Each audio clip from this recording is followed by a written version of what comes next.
I'll tell you something the world refuses to admit. Most people are puppets wearing crowns. They think they lead their lives, but their strings are pulled by every glance, every comment, every slight. They are ruled by invisible masters, the opinions of others, the fear of rejection, the addiction to being understood.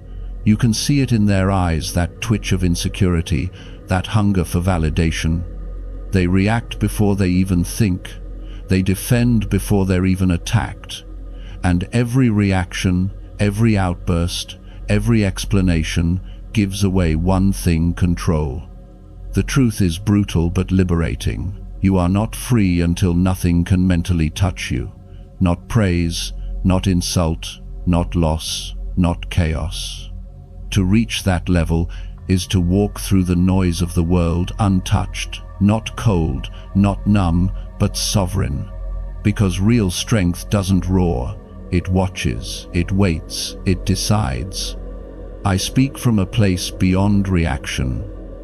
I've seen what happens when men and women lose themselves in the current of emotion, when their identity becomes dependent on the weather of approval.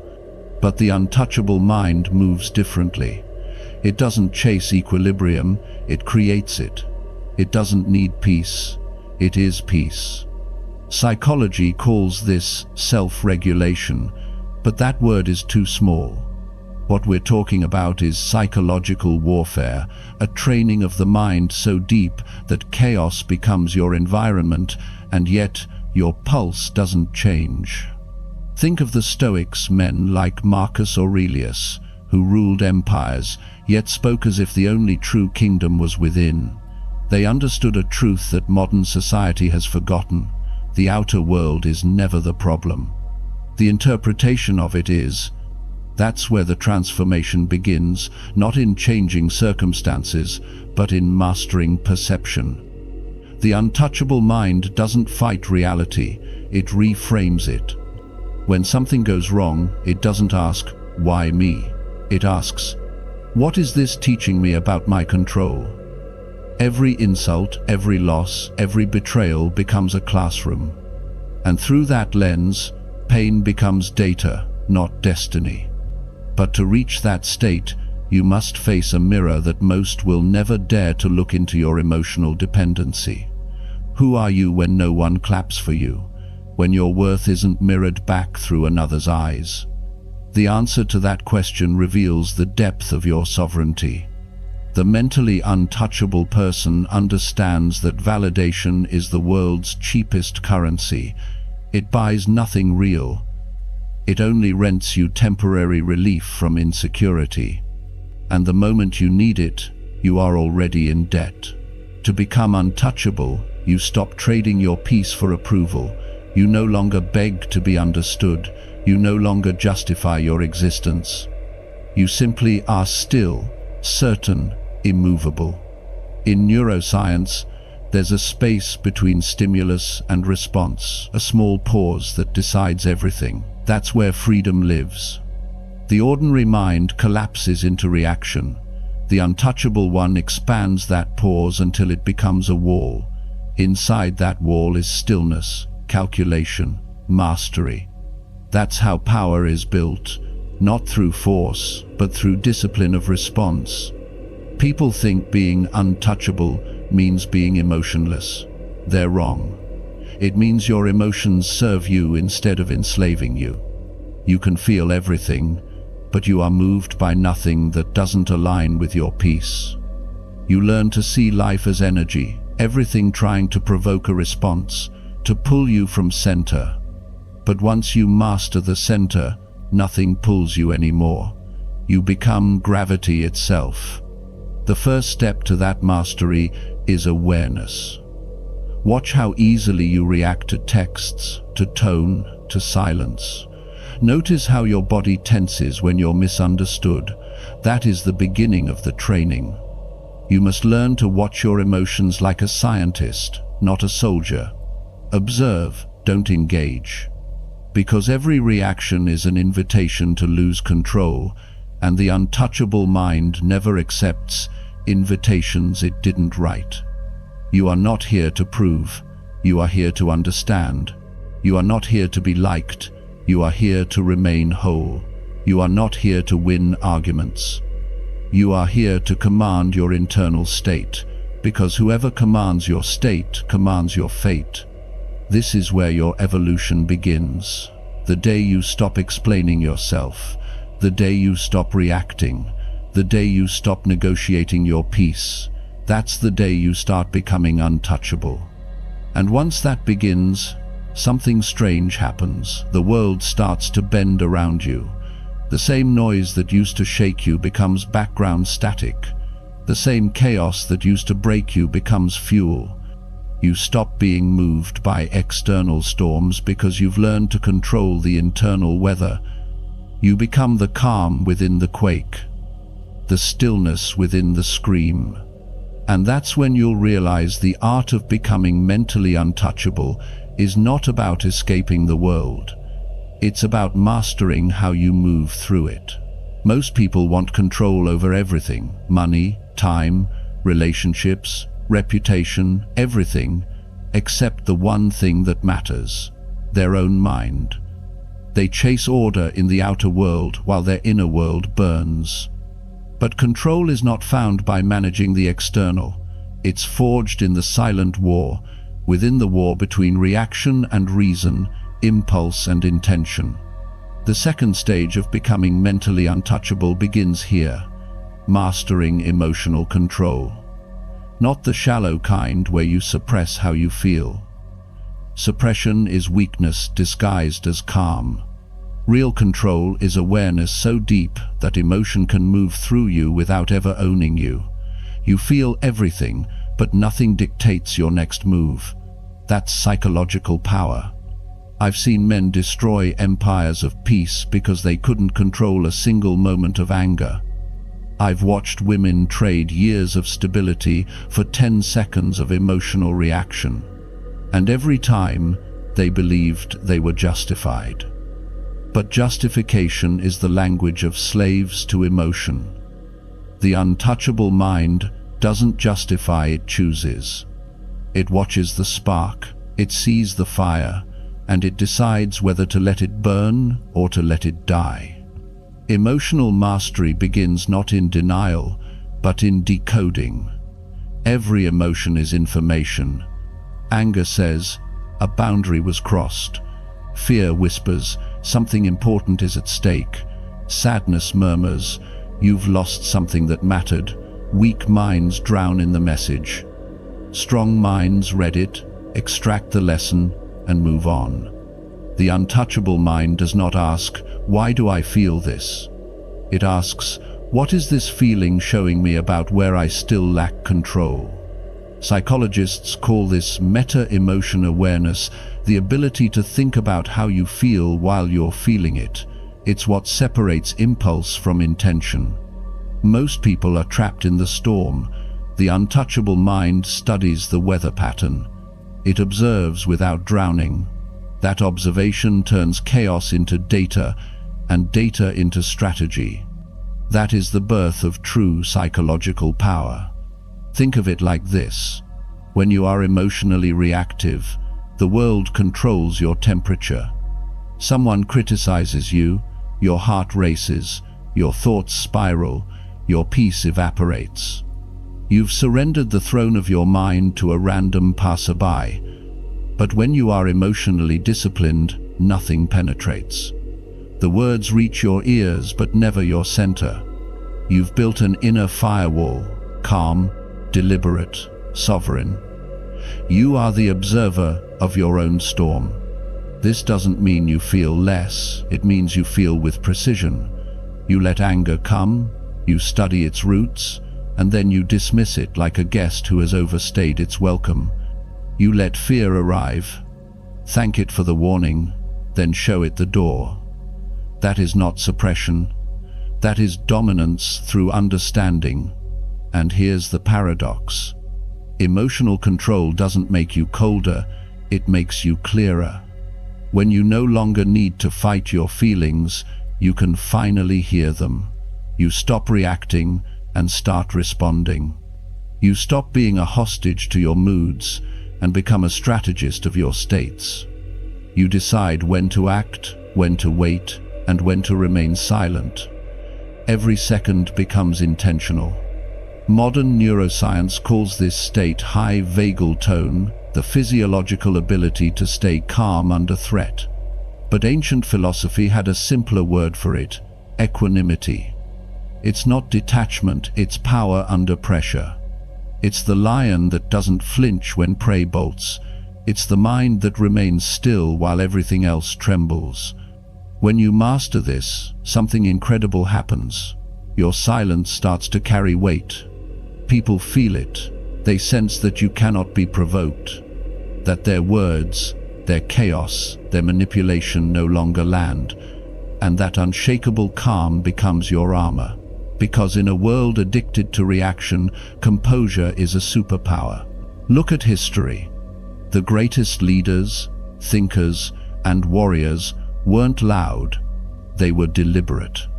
Marcus Aurelius, Nelson Mandela, Miyamoto Musashi. They understood that reacting is a luxury the powerful can't afford. They used stillness as strategy. Their composure was not absence of emotion, it was dominance over it. The man who controls his inner world controls every negotiation, every room, every battlefield. You begin to realize that emotional control is not about appearing strong, it's about being sovereign. The approval, the insults, the noise, all of it becomes irrelevant when you know who you are and what governs you. The mentally untouchable do not chase peace, they generate it. They carry it like armor beneath their skin. Start small. The next time someone disrespects you, pause, breathe, watch your body before you answer. That pause is where power lives, because in that gap, you reclaim control. You decide whether to respond or to let silence do the work. The weak man fills every silence. The strong man builds empires inside it. This is how the untouchable mind grows, not by fighting emotion, but by transmuting it into awareness. You become both scientist and soldier, studying, training, evolving. Every insult becomes an opportunity to practice stillness. Every frustration becomes a lesson in control. Every wave becomes a test of your foundation. And with each test, you rise less reactive, more deliberate, more dangerous in your calm. The journey continues. Once you command your emotions, you must learn to command perception itself, how others see you, and more importantly, how you see the world. Because mental untouchability is not only emotional armor, it's perceptual alchemy. And that is where we go next. They say reality is what you see. But the truth is, crueler reality is what you believe about what you see. Every event, every word, every silence passes through the lens of your interpretation before it ever touches your emotions. That's why two people can live the same moment, one breaks, the other builds. The difference is not circumstance, it's perception. Part 3 of becoming mentally untouchable begins here in the art of psychological framing. This is where power evolves from emotion to cognition. It's not enough to control your feelings, you must now control the meaning behind them. Because meaning is the invisible architect of your entire life. When someone insults you, the weak mind hears an attack, the strong mind hears feedback, or noise, or nothing at all. When plans collapse, the weak mind calls it failure, the strong mind calls it data. When rejection arrives, the weak mind feels loss, the strong mind sees redirection. Nothing outside you has changed, only the frame. But that single shift changes everything. This is cognitive alchemy, turning pain into understanding, resistance into training, chaos into order. Psychologists call this cognitive reframing, a central tenet in modern therapy. Yet long before psychology existed, the Stoics mastered it through lived philosophy. Epictetus, stripped of freedom as a slave, still said, "You may fetter my leg, but not my will." Marcus Aurelius ruled an empire drowning in conflict, yet wrote to himself each night, "The impediment to action advances action." They didn't escape their realities, they rewrote their relationship with them. The untouchable mind does the same. It knows perception is power. If you can define what something means to you, the world can no longer define it for you. And when no one can define your experiences, they cannot define you. Think of the mind as a lens. A dirty lens distorts everything it sees, turning light into shadow, clarity into confusion. Clean the lens, and reality sharpens. You don't see a perfect world, you see it as it is, and that clarity itself becomes armor. The untouchable mind is not optimistic or pessimistic, it is lucid. It refuses delusion in either direction. It sees truth, and by seeing, it gains leverage. To master perception is to master narrative. Most people live trapped in someone else's story. The expectations of family, the culture of comparison, the illusion of control. They chase validation not because they want success, but because they've been framed to believe worth comes from external applause. The untouchable mind breaks that frame. It defines its own metrics, its own meaning, its own peace. That's psychological sovereignty. But the world will resist you for this. Because when you no longer accept its narrative, you become unpredictable.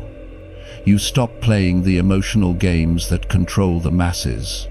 The manipulator loses leverage. The critic loses access. The system loses your obedience. You become ungovernable, not through rebellion, but through perception. Because when nothing offends you, nothing rules you. Here's the paradox. Your perception doesn't change the facts. It changes your relationship to them. Pain still exists. Loss still stings. But the story you tell about that pain determines whether it's your prison or your passage. Viktor Frankl, a psychiatrist who survived the concentration camps, wrote that those who found meaning in suffering survived it. That is the ultimate reframing, turning the unbearable into the sacred. That's what it means to be untouchable, not to avoid pain, but to give it purpose. Once you begin to master this art, you start seeing how people give away power every day through perception. They call inconvenience disaster. They call solitude loneliness. They call challenge attack. Every mislabeling amplifies suffering. Every distorted frame blinds the eye further. But the untouchable mind is precise with language, deliberate with meaning. It doesn't exaggerate pain to make it poetic. It describes it clearly, faces it directly, and in doing so dissolves its hold. The mind becomes a strategist. When something breaks, it doesn't ask why me, it asks what next. When someone betrays it, it doesn't cry for closure, it collects data. When life shifts, it doesn't panic, it adapts. Because the untouchable mind has learned the ultimate psychological law: you cannot control reality, but you can always control the lens. Once you see through that lens, manipulation fails. The world's attempts to define you bounce off your awareness like arrows on steel. You realize perception is not passive, it's a weapon. And when sharpened, it cuts through illusion. From here, your perception becomes your strategy. You can walk through rejection and still radiate composure.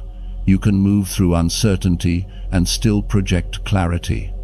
That's when others start to feel it, that quiet gravity of someone who cannot be shaken, not because they are numb, but because they understand. And understanding, not force, is the highest form of control. But perception is only one layer. Once you master meaning, there is one final step: detachment. the art of holding everything, yet being owned by nothing. That is the last frontier of mental untouchability. And that's where we go next.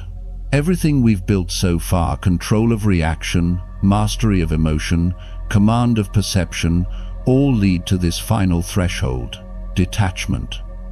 The quiet peak of mental power, the state where nothing owns you, where your mind, once fragile and reactive, now moves through the world like water through stone, present, powerful, yet never confined.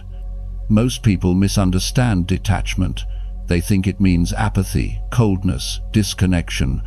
But true detachment is not the absence of care, it's the absence of control's illusion. It's understanding that you can give your best to everything, love, work, ambition, art, and yet remain free from the need for it to turn out your way. That's not withdrawal, that's mastery. The mind becomes untouchable, not when it stops feeling, but when it stops clinging. Every attachment is a chain to outcomes, to people, to identities. The untouchable mind doesn't sever those connections, it transforms them. It loves deeply but without fear of loss. It creates passionately but without hunger for recognition. It works tirelessly but without worshipping results, because it knows nothing external can add or subtract from its essence. In psychological terms, this is self-differentiation, the ability to stay connected without losing yourself, to engage with the world without becoming it. It's emotional and cognitive separation, not out of arrogance, but out of wisdom. You begin to see that most suffering comes from mistaken ownership. My pain, my success, my relationship, my failure. But the untouchable mind sees these not as possessions, only as experiences passing through awareness. It allows them to come and go, but remains unmoved at its core. This level of detachment is rare because it demands ego death. The ego feeds on possession. It wants to own stories, outcomes, impressions. It thrives on being somebody. But when you begin to see through that illusion, the ego panics. It whispers, "If I don't control it, I'll disappear." Yet when you let go, something miraculous happens. You don't disappear. You expand. You become so vast that the world no longer has edges sharp enough to wound you. In Buddhism, this is called non-attachment. In Stoicism, apatheia. In Jungian psychology, individuation. Different words for the same truth, the evolution of self from dependence to wholeness. When you reach this point, your mind no longer moves in reaction to gain or loss. Success doesn't inflate you. Failure doesn't reduce you. You remain grounded in being, not in becoming. That is the summit of mental sovereignty. Detachment doesn't mean you stop participating in life. It means you start participating fully, because fear no longer blocks you. When you detach from outcomes, you become courageous. You take risks not for reward, but for growth. You love not to be loved, but to experience love. You speak truth not for validation, but because silence would betray your soul. That is the paradox of detachment. The freer you are from needing the world, the more the world bends to your presence. From a psychological standpoint, this freedom rewires the brain. When attachment fades, so does anxiety. The amygdala, the brain's alarm center, quiets down. The prefrontal cortex, the seat of reason, takes over. You respond to life with precision, not panic. You no longer chase control, you embody it. And people will notice. They'll call you mysterious, unreadable, even intimidating. But it's not mystery, it's mastery. They're sensing that you no longer seek validation from the collective hive. Your energy is centered. Your approval comes from alignment, not applause.